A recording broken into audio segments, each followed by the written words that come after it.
김영환의 질병백과를 시작하겠습니다. 오늘의 주제는 자폐 스펙트럼 장애의 식별과 진단입니다.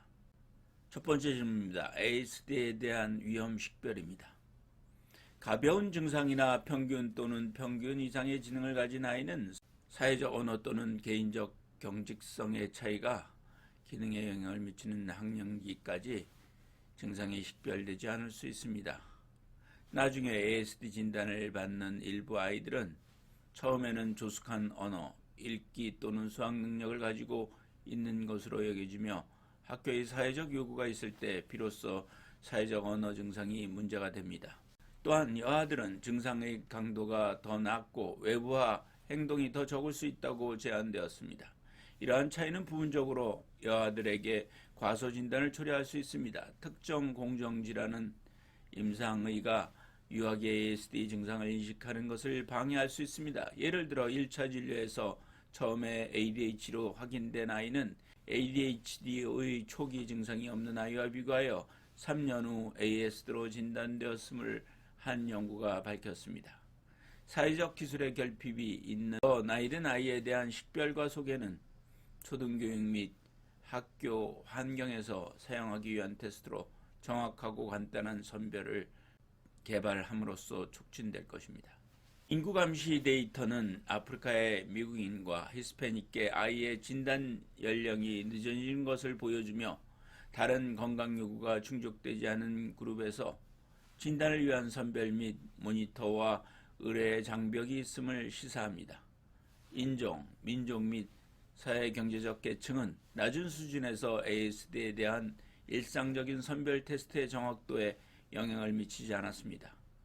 위험 유아, 후속 치료에 대한 적절한 지원을 통해 선별이 다양한 모집단에서 진단 연령을 낮출 수 있음을 시사합니다. 언어 장벽, 부정확한 번역, 낮은 부모 문해력은 부모가 완료한 설문지의 사용을 손상시킬 수 있습니다. 환자 가족이 경험 있는 문화적 차이에 대한 제한된 이해, 건강관리 제공자에 대한 신뢰 부족 및 식별과 자폐증 증상 보고를 더욱 제한할 수 있습니다.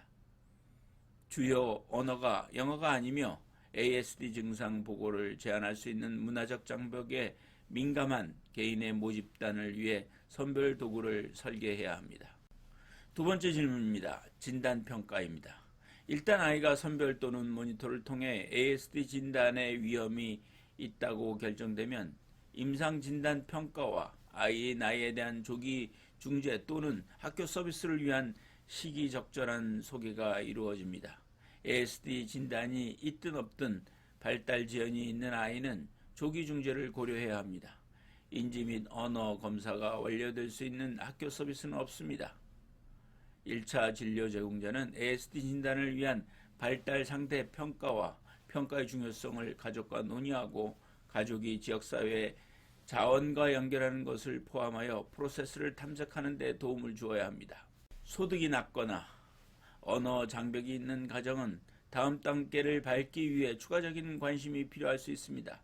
대부분의 아이들이 진단평가를 위해 소아신경과 의사, 심리학자, 정신건강의학과 의사와 같은 전문의의 진찰을 받아야 하지만 DSM-5 기준이 적용에 익숙한 일반 소아청소년과 의사와 아동 심리학자는 초기 임상진단을 할 수 있습니다.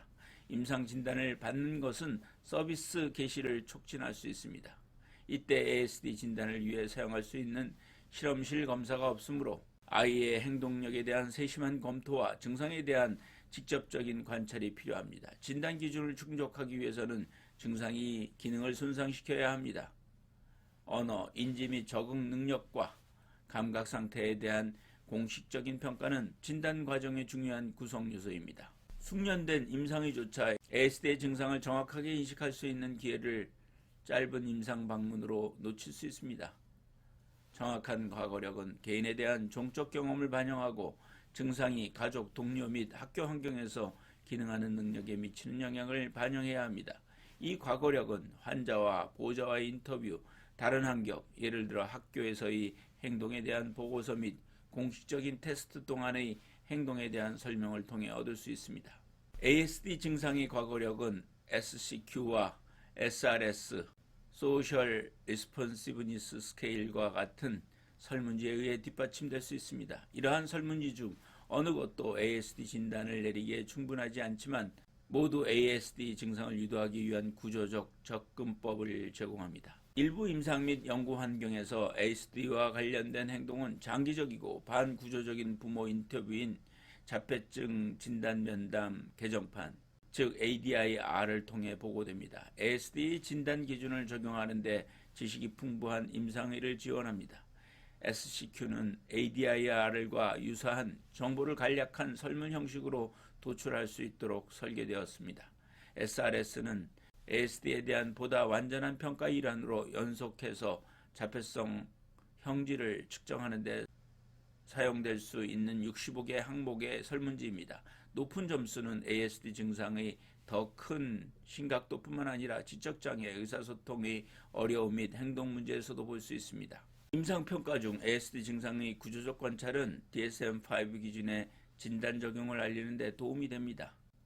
진단을 확인하기 위해 구조화된 데이터를 제공하는 데 사용되는 검증된 관찰 도구에는 자폐 진단 관찰 일정, 제2판, 에이도스2 및 소아자폐 등급 척도 제2판, 카스2가 포함됩니다.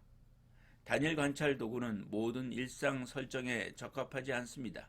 관측 도구는 이력 및 기타 데이터에 의해 통보된 DSM-5 기준의 적용을 지원하기 위한 것입니다.